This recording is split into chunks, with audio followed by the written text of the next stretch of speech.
Hi, my name is Andre Cohen, and I want to thank you for joining us for this training. In this particular session, we will talk about this idea of implicit bias. We'll talk about how it impacts the brain, how behaviors get formed outside of it. What does context have to do with how we interpret implicit bias? As we engage in this particular training, we'll be presenting a number of new concepts. We'll deal with some things that you might not have heard before, but we encourage you to keep an open mind to think about how these things impact your ability to act with customers, with clients, and with the community. When we talk about these ideas of implicit bias, what we want to do is make sure we have a conversation that is free of fault, blame, and guilt. The context that you've grown up in is not your fault, but it is now your responsibility to do something about it.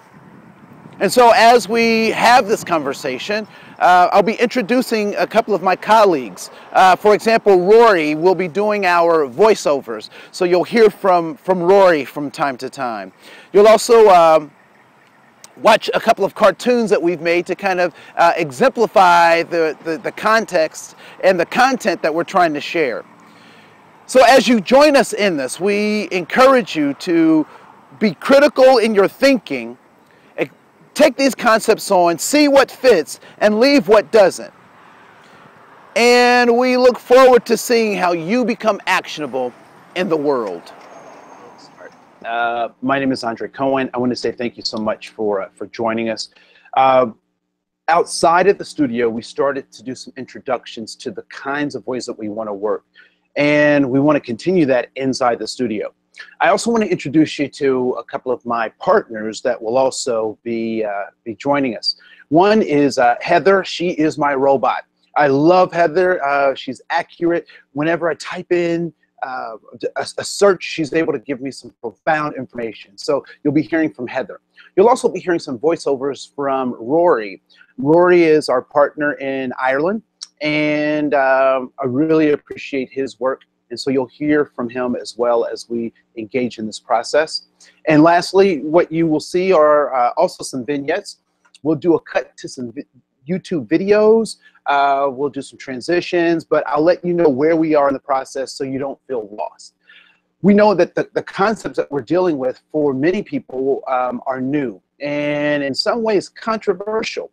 But we want to make sure that we handle this with care and with confidence so that we can communicate in a way that actually engages us to movement. We know that diversity and inclusion conversations can be tricky conversations. People may not necessarily know what to say or what to think. But we want to offer this particular opportunity for you to be a critical thinker. We're not asking you to believe everything that we're offering. We don't expect that you will accept everything at face value. Please do your own research, but consider the concepts that we're offering to you today. And just like we said in our introduction, we're talking about racial implicit bias or implicit racial bias, however you want to say it. It's the same concept. And so as we go through that, there are a few topics, and you'll find those right here that will first start talking about, what implicit bias is. We'll answer that question. We'll talk about the implicit brain. How is it that our minds are organized to deal with implicit bias? We'll talk about what is race, and really try to tease that out, because I think we may be surprised at what it is versus what we think that it is.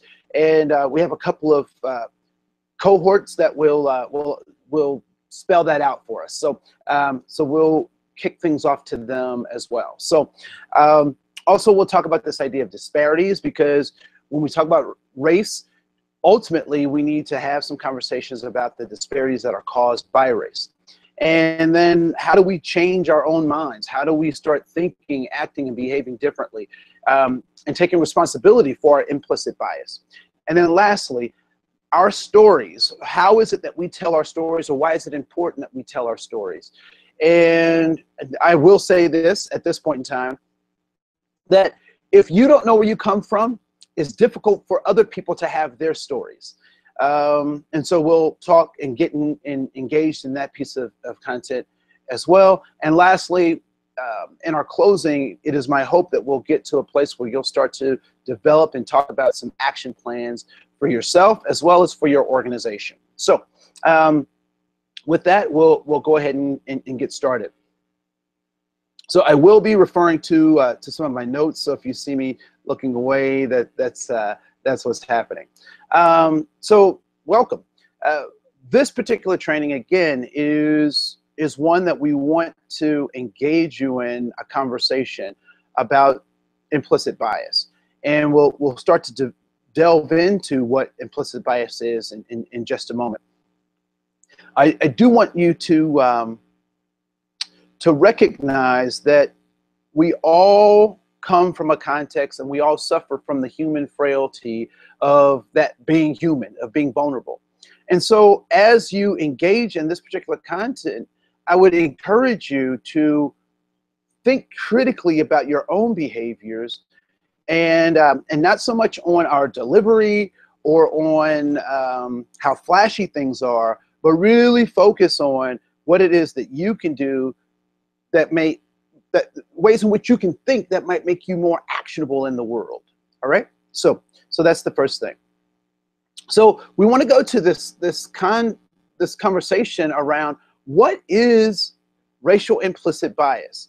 And so for that, what I'm going to do is I'm going to kick over to Rory, and Rory will go through some definitions. And once Roy's done with his definitions, we'll come back and tell some anecdotal stories about that definition. So over to you, Rory. This discussion will not only define this concept, but also provide tools that will allow us to mitigate the negative impacts of racial implicit bias to create equitable and egalitarian systems and communities. A few key characteristics of implicit biases. Implicit biases are pervasive. Everyone possesses them, even people with avowed commitments to impartiality, such as judges. Implicit and explicit biases are related but distinct mental constructs. They are not mutually exclusive and may even reinforce each other. The implicit associations we hold do not necessarily align with our declared beliefs, or even reflect stances which we would explicitly endorse. We generally tend to hold implicit biases that favour our own in-group, though research has shown that we can still hold implicit biases against our in-group. Implicit biases are malleable. Our brains are incredibly complex, and the implicit associations that we have formed can gradually be unlearned through a variety of debiasing techniques. Explicit and implicit bias. Explicit attitudes are attitudes that are at the conscious level, are deliberately formed, and are easy to self-report. On the other hand, implicit mindsets are mindsets that are at the unconscious level and are involuntarily formed and are typically unknown to us. Explicit bias. Explicit bias refers to the attitudes, behaviors, or beliefs that we have about a person or a group on a conscious level. Much of the time, these biases and their expression arise as direct result of a perceived threat. When people feel threatened, they are more likely to draw group boundaries to distinguish themselves from others. People are more likely to express explicit biases when they perceive an individual or group to be a threat to their well-being. Research has shown that white people are more likely to express anti-Muslim prejudice when they perceive national security to be at risk, and express more negative attitudes towards Asian Americans when they perceive an economic threat. When people perceive their biases to be valid, they are more likely to justify unfair treatment or even violence. This unfair treatment can have long-term negative impacts on its victims' physical and mental health. Implicit bias. Unlike explicit bias, which reflects the attitudes or beliefs that one endorses at a conscious level, implicit bias is the bias in judgment and/or behavior that results from subtle cognitive processes, for example, implicit attitudes and implicit stereotypes, that often operate at a level below conscious awareness and without intentional control. Once people are made aware of their own implicit biases, they can begin to consider ways in which to address them. Scientists have uncovered several promising implicit bias intervention strategies that may help individuals who strive to be egalitarian. All right. I hope that those definitions that Rory gave us can be actionable, that they weren't too esoteric, that they actually were concrete and made sense. And so how do implicit biases act or behave once we have them? And one of the ways I would suggest that oftentimes implicit bias shows itself is through our blind spots. Now, one of the things that is important for us to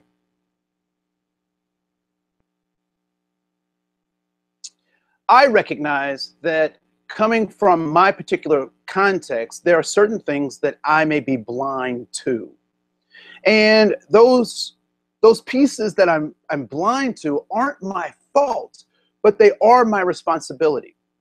And so I was born in Ohio to African American parents. My paternal grandparents had degrees and went on to higher education. My maternal grandparents did not. They were laborers and sometimes found themselves in need of financial assistance from the government, right? So I came from those two particular backgrounds, and my parents came from those backgrounds, which set up a particular context for me. In 1968, something incredibly happened. I mean, something incredibly important happened, particularly to my father, or in my father's sphere of influence, and that was the assassination of Dr. King. And when Dr. King was assassinated, that really had a ripple effect on my father's life. And he joined a group called the Black Panthers. And I don't know what you know about Black Panthers or what you've heard about Black Panthers, but primarily they were a political party.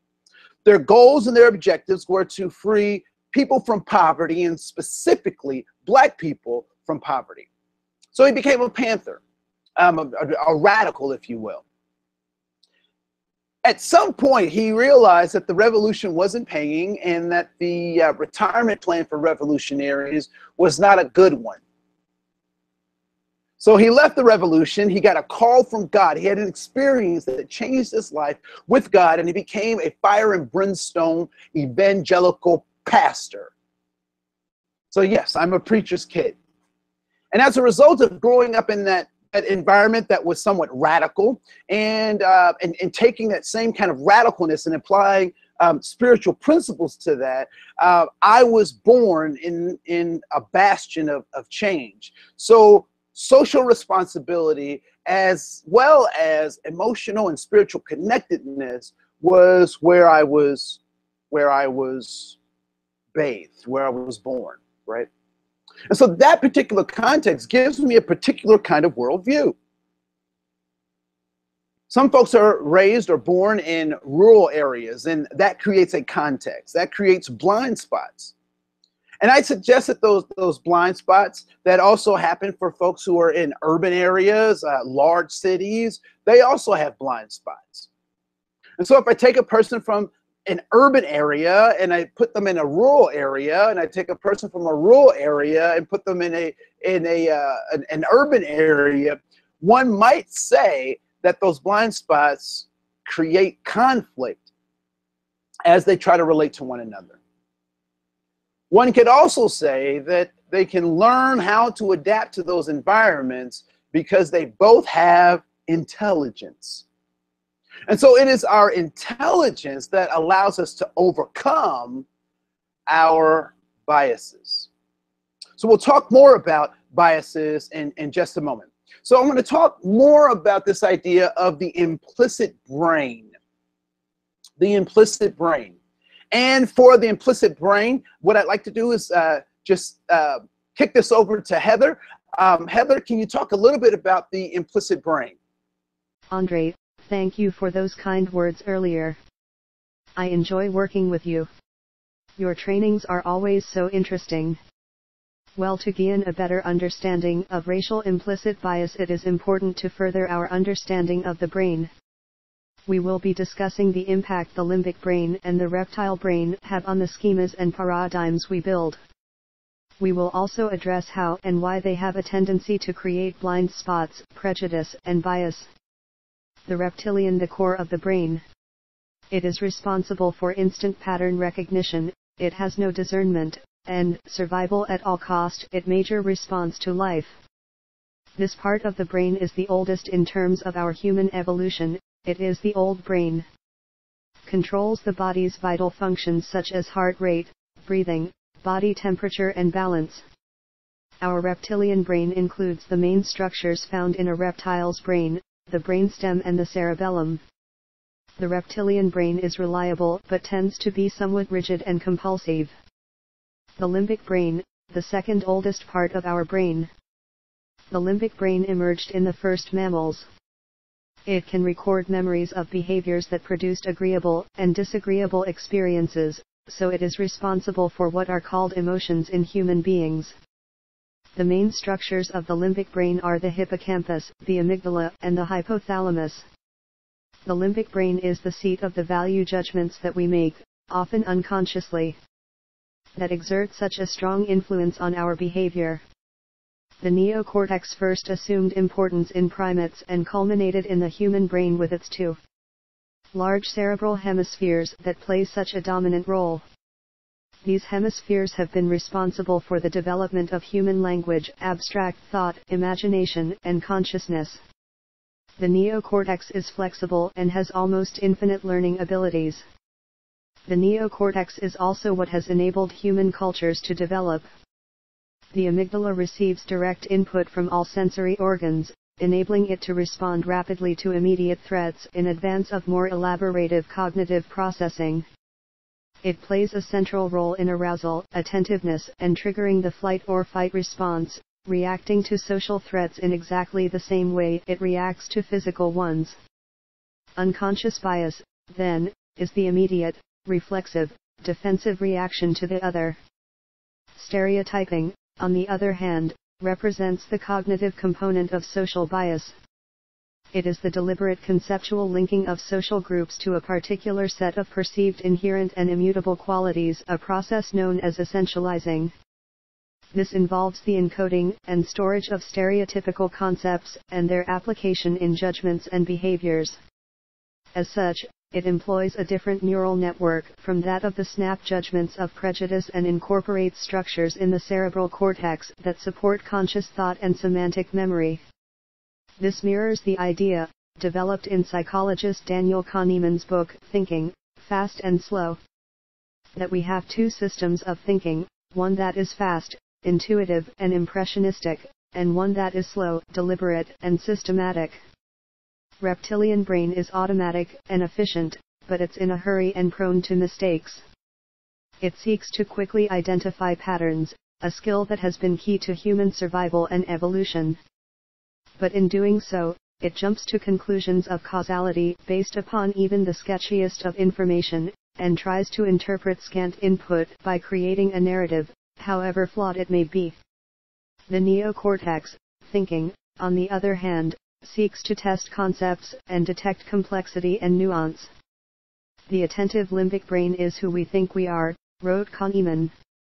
Limbic brain articulates judgments and makes choices, but often endorses or rationalizes ideas and feelings that were generated by the reptilian brain. So, although prejudice and stereotyping are rooted in largely distinct neural systems roughly comparable to the reptilian brain and the limbic brain, the two act in concert with their effects, converging in cognition and behavior. That means, among other things, that unconscious bias can cause our higher-order thinking to malfunction. Thanks, Heather. That was an excellent definition. I really appreciate it. Again, my computer lover. So this idea of the implicit brain, it becomes really very important because we understand that our primal brain looks for danger, and it asks the question, are things dangerous or are they not? We also know that our prefrontal cortex that wraps itself around that primitive brain is where our higher order of functioning goes, where our higher reasoning comes from. And it's with that reasoning that we have the opportunity to override our instinctual or our programmed methods of looking at the world. And so when we talk about things like race, or we talk about any kind of differences, it is our primal brain that registers any type of difference, either in our tribe, in our clique, in our gender, in our context, any type of difference. The automatic response to that difference, according to our primal reptilian brain, is to ask the question, is this dangerous or not? And 9 chances out of 10, if we're not focused, if we're not made aware of those questions that our primal brain is asking, the response typically will be yes. The default place for our reptilian brain is to see anything that is different as dangerous. And so it takes our conscious mind to override those primal instincts.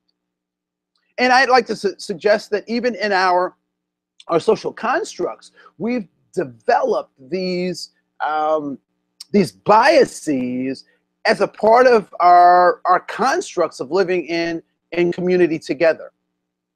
So, and here's some examples. You may say, Andre, you're really out there with these, but just think about this for a second. So so there is magic, but when the magic is bad, it is called black magic, right? When we talk about cakes, the light, fluffy, white, airy cake is called angel food cake. The dark chocolate, decadent, rich brown cake is called devil's food cake. When people die, what do they wear, or what are you supposed to wear in honoring their death? Black. When there is a wedding, the bride is expected to wear what color to represent new life and birth? White. When we do religious ceremonies, be it christenings of babies or baptisms of babies, what colors are they to wear? White, for purity. I find it interesting that when clubs want to close down, they turn on the lights. Why? Because this dichotomy of dark and light plays itself out in some fundamental ways that reach back to some of our primal ways of thinking. And I suggest to you that our ancestors did that for a particular reason. They did that out of a context. It was important that they know how to do that they know how to survive in dangerous situations. Fortunately and unfortunately, the context for that behavior has changed. And so when we try to apply good and bad, dark and light to human behavior, we fall short because human behavior is not that simple.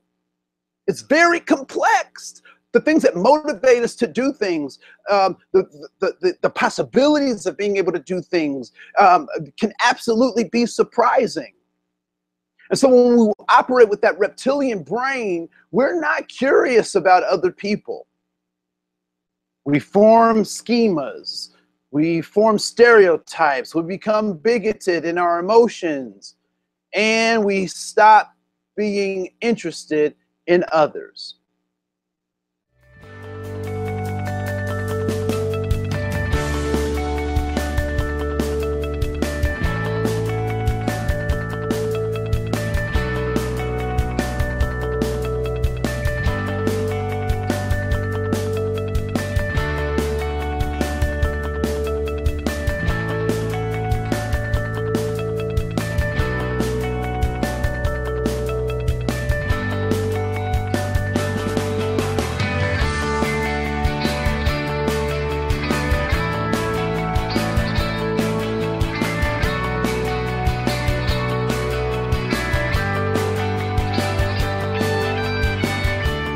That was a great segue. So now that we're coming back, let's talk about this concept of race. And race is a very important concept because it is set up by our governments. And so with that, I'd like to kick this back out for another video transition. So let's watch another video.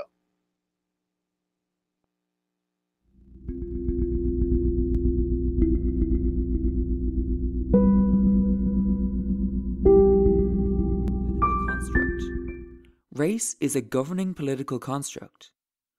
Put simply, race is a tool used by governments to manage, count, and administer goods, jobs, services, and money. Race has no basis in biological scientific findings, and governments themselves declare that the concepts of race and ethnicity are not often even based on anthropological or sociological observations. More often than not, governments use the common man rule. Whatever the common man say about race is what we declare race to be. Race and ethnic distinctions change from nation-state to nation-state. Data provides guidance in understanding which groups have priority and which lag and languish in the lower rungs of each of those societies. That lag we will later discuss as the basis of disparity. The very edges of the world population develop distinct differences in color. These exceptional groups gave rise to our idea of three separate races of mankind. Well, there are other differences in people besides the skin color. Yes, you find all sorts of hair, eyes, nose shapes, and sizes. But you find these same differences within each group. It's only color and a few other frills that distinguish our three races: the Caucasian, the Negroid, and the Mongoloid. For example, there's no difference in physical strength.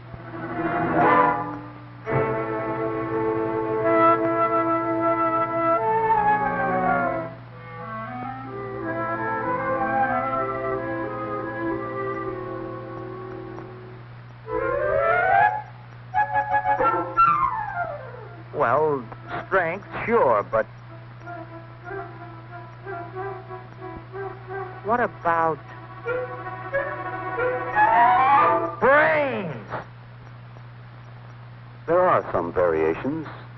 For instance, there's a difference of about 50 cubic centimeters in the size of the brain of the average American Negro and the brain of the average American white, both of which are smaller than the brain of the average Eskimo. And the largest brain on record was that of an imbecile. So it isn't the size of a brain that counts, it's what it can do. And their tests have shown that our three average men are equal. If you take their skins off, there's no way... So what is race in the United States? Well, the federal government gives us some guideline for how to look at race in America. Standards for maintaining, collecting, and presenting federal data on race and ethnicity. This classification provides a minimum standard for maintaining, collecting, and presenting data on race and ethnicity for all federal reporting purposes. The categories in this classification are social political constructs and should not be interpreted as being scientific or anthropological in nature. They are not to be used as determinants of eligibility for participation in any federal program. The standards have been developed to provide a common language for uniformity and comparability in the collection and use of data on race and ethnicity by federal agencies. The standards have 5 categories for data on race: American Indian or Alaska Native, Asian, Black or African American, Native Hawaiian or other Pacific Islander, and white. There are 2 categories for data on ethnicity: Hispanic or Latino and not Hispanic or Latino. Categories and definitions. The minimum categories for data on race and ethnicity for federal statistics program administrative reporting, and civil rights compliance reporting are defined as follows. American Indian or Alaska Native, a person having origins in any of the original peoples of North and South America, including Central America, and who maintains tribal affiliation or community attachment. Asian, a person having origins in any of the original peoples of the Far East, Southeast Asia, or the Indian subcontinent, including, for example, Cambodia, China, India, Japan, Korea, Malaysia, Pakistan, the Philippine Islands, Thailand, and Vietnam.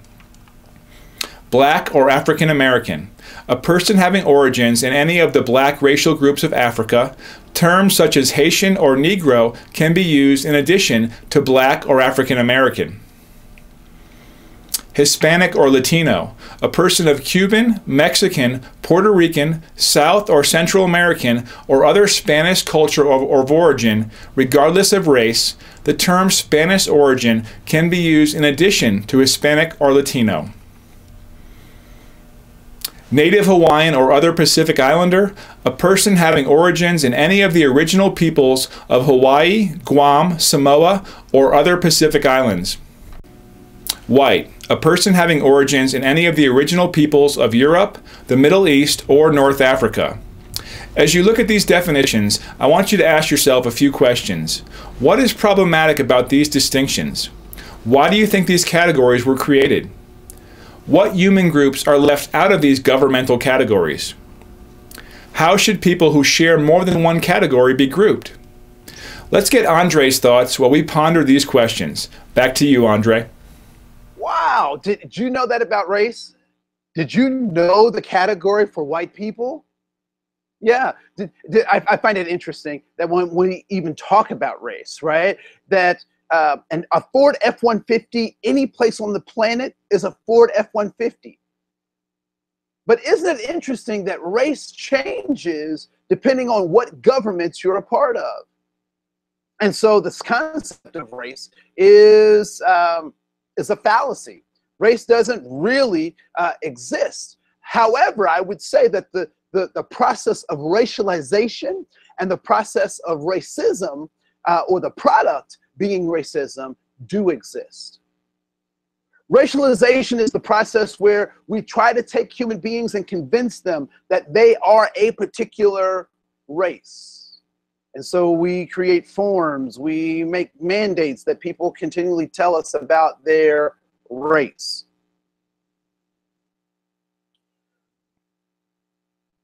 What I would suggest is that disparities are those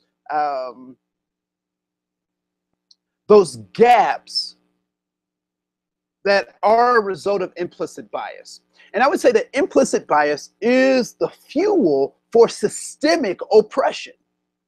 That people's unawareness of their biases plays out, particularly as people try to say that I'm not biased or that I don't have a tendency to favor or dislike one group or another. I want to put it very plainly and very clearly. We all have biases because we all come from a limited context. And so that limited context has some direct impact on our behavior. There is a concept of therapy called cognitive behavior therapy, or CBT. And what CBT basically, one of the basic tenets of CBT is that emotions plus thoughts dictate behaviors.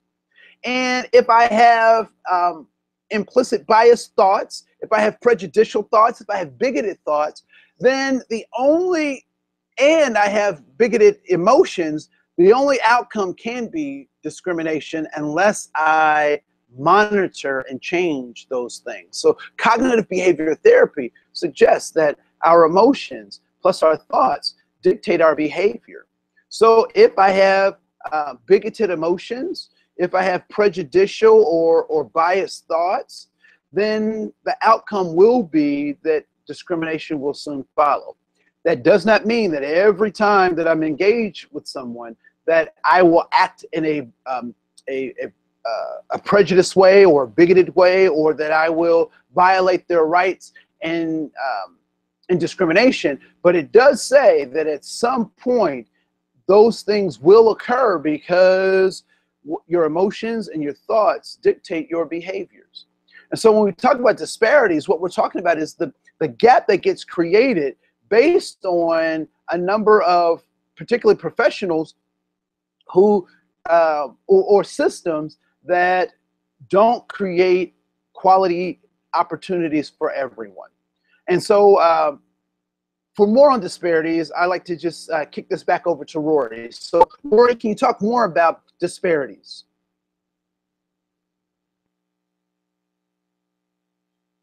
Bias. Unlike explicit bias, which reflects the attitudes or beliefs that one endorses at a conscious level, implicit bias is the bias in judgment and/or behavior that results from subtle cognitive processes. For example, implicit attitudes and implicit stereotypes that often operate at a level below conscious awareness and without intentional control.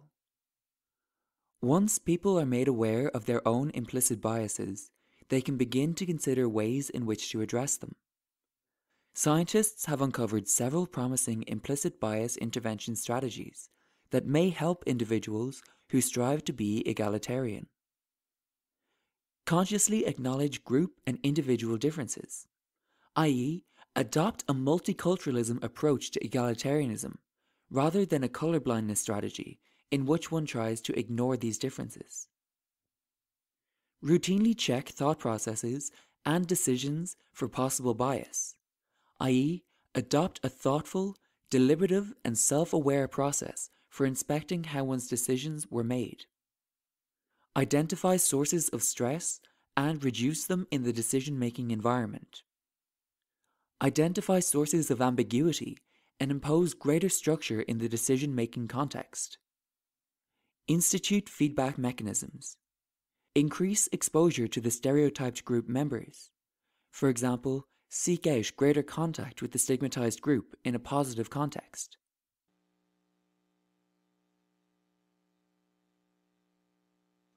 Great. So now we have a good sense of disparities and what disparities are. What I'd like to do is start to delve into what are some ways in which we can start to create a different mindset for ourselves? How do we fight these implicit bias tendencies that we may have? And so how do we start to change our mind? One thing that I'd like to suggest to you, and this comes out of just my personal experience, I recognize that the car that I drive has blind spots. And I know where those blind spots are, right? So they're usually over the shoulders, there are blind spots behind me, there are blind spots in front of me, and I drove a Hummer once, and the whole thing is a blind spot, right? Now, the blind spot is not my fault, but it is my responsibility. So how do I take responsibility for my blind spots? First of all, there are two ways to find out about blind spots. There are two ways to find out about your implicit bias. One is to crash into something, to make a mistake, to say the wrong thing at the wrong place at the wrong time. The second is to look for them. And so, when I'm in a rental car, one of the first things that I try to do, or I try to make sure that I focus on, is adjusting the mirror so I can see those blind spots. So I have to look for things that I don't know are there, and that is the only way I'll be able to find them. There are also a number of other ways that you can start challenging and changing your mind. So let's watch this.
optical illusions are those artificial barriers that are created to prevent us from having authentic human relations. And some of those things are social constructs like race, or like strict gender roles, or economic status. These are all things that are artificial barriers to authentic human relations. And I'm not sure if you've ever experienced this, but I've experienced this firsthand, where you have children who don't know each other, and the only thing that they yearn to do is play, no matter what they look like. They yearn to play with each other until we teach them how to be racist, right? And so that's something that is learned. That is not something that is innate. That people want to be in relationship with other people, and that the conflicts that we see are just optical illusions. My wide nose and my curly beard and my brown skin has no meaning beyond what other people apply to it. And so it's important for us to realize that we all come from context, that we all have limited experiences, but it is human for us to arise above those experiences and engage each other in very powerful and meaningful ways.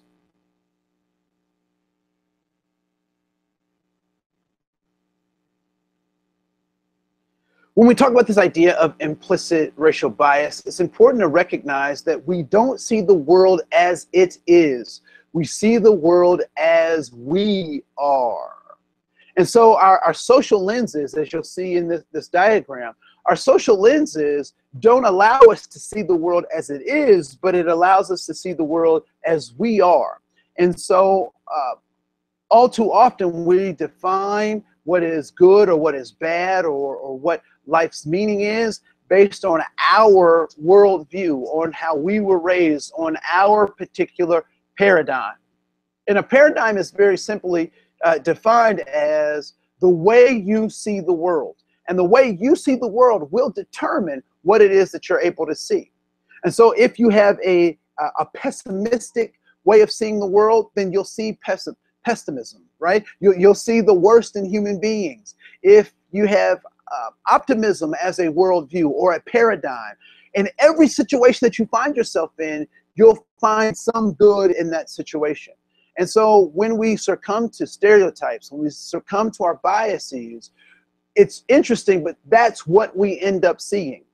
And so with that, I encourage you to think critically and look past your paradigms. Take into account those things that you've been given, those things that you've been taught, and look at the context by which you're operating and ask yourself, are these helpful things, or are these things that need to be set aside so that I can live in this new and greater context? Now, this might be a difficult truth for you to swallow, but we've all had our moments where we have been, we've stereotyped people, we may have even been bigoted, and may have even had some kind of racist thoughts, right? Or prejudice that we hold against one group or another.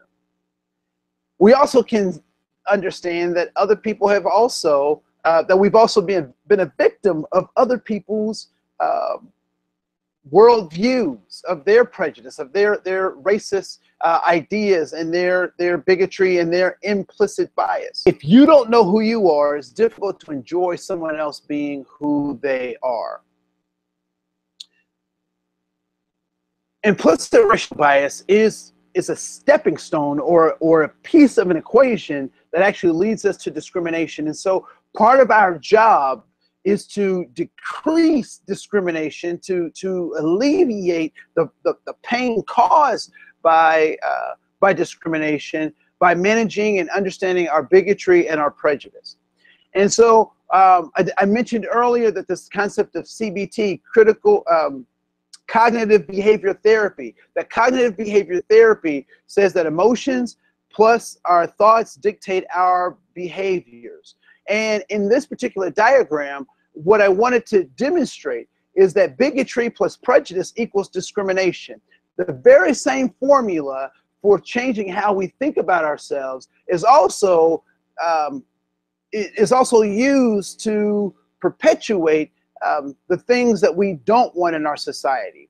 And so the 1964 Civil Rights Act was signed, so the government said that we will take care of discrimination. It is our responsibility to take care of how people behave, particularly in the workplace, and more specifically when there are federal funds and state funds engaged in that process. And so the government said that they will take care of discrimination, how people behave, how they act. How people feel and how people think is up to us to manage, right? So I can have any emotional state that I want. I can think any thought that I want. And so there are no laws prohibiting me to think or feel any particular kind of way. However, in our organizations, what we recognize is that those thoughts and those feelings lead to behaviors. And so it is our responsibility to check people on their thoughts and their feelings. And the first place to start is at your dinner table. When you have those family gatherings, muster up enough courage to at least question what people say when they say things that are not in congruence with this concept of diversity, that don't secure constitutional rights for people. Engage people in that conversation. Because once we engage folks, then they start to become critical thinkers. And it is through that critical thinking process that we actually can change people's behavior.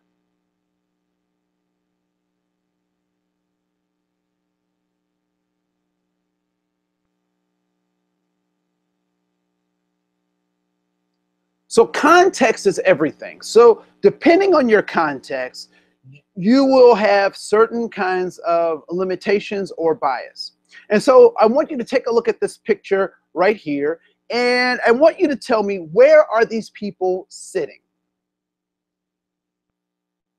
Just think about that. So where do you see these people sitting?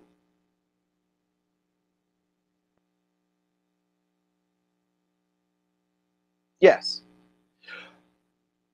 So some people may say that they're sitting on the floor, that they're sitting in a room, that they're obviously cozy and whatnot. And I would say that that is a particular world view. That is one way of seeing the world. Given the context that we have in Western culture, in our relationship to how we view things, we develop blind spots, we develop biases, and this particular picture is full of biases and full of the mental constructs that we have based on our particular context. And so it's very interesting that asking East Africans to look at the same picture, they come up with a different story. And in this particular example, a number of East Africans were asked, where was this family sitting? And the response was that they were sitting under a tree. And so then ask, what is that thing? So what's going on with that thing on the side of the picture? The response was that the woman is balancing something on her head. Context is everything. How you see the world determines exactly how you see the world, right? And so neither one of those is wrong. Saying that they're in a room is not wrong. Saying that they're under a tree and the woman is balancing something on her head is not wrong. They just are different ways of seeing the world. And when we hold on to just our way of seeing the world, that's where this idea of implicit bias starts to come in. We make the assumptions that no matter, contrary to the actual evidence, that our way of seeing the world is the right way to see the world. And that's where we start to develop this idea, this concept of implicit bias, that it can't be any other way than how I see the world.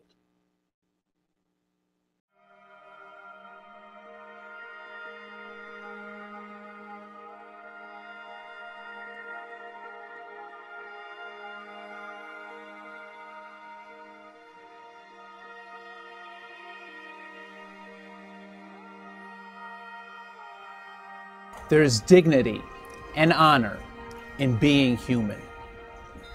Oftentimes when we talk about diversity, we often talk about it in very esoteric ways. We talk about it in very emotional ways. But typically we never talk about what is the core and the root of what we currently call diversity. So what is dignity? Dignity implies that there is a self-pride as well as a pride that is exuded and offered to other people. So as a part of diversity, there is dignity. There is also honor. Oftentimes, people confuse honor with respect. But honor is respecting at a very high level. Dignity, honor, and respect. There is dignity and honor in being human. What does it mean to be? None of us have done anything to be here on this planet. So we're not more worthy or less worthy than anyone else. We're just here to learn about how to be humans. And lastly, there is dignity and honor in being human. What does it mean to be human? Well, if we look up in the dictionary, we find something very interesting. That there are two definitions for the word human. One being the noun, having thumbs, having a big brain, and walking on two legs. Human. But there's also the adjective of being human that describes how we should exist, the things we should do, the ways in which we should interact with each other. There is dignity and honor in being human.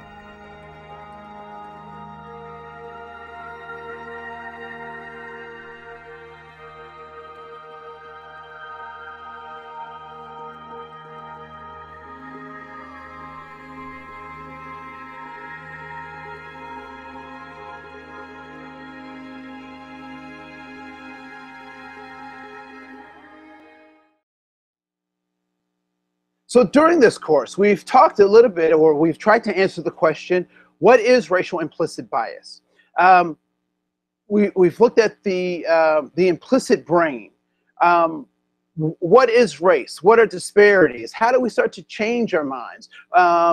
What tools can we use to change our minds? And how do we start to tell our own stories, or why is it important to tell our own stories? And so as we close this particular session, I'd encourage you to think about the concepts that we've given here, the films that we've watched, the conversations that we've had, and think about how you can challenge your own implicit bias and why it's so important to do so. My name is Andre Cohen. I want to thank you for joining us today, and we look forward to seeing you be actionable in the world. This is Andre Cohen. Have a great day. Bye.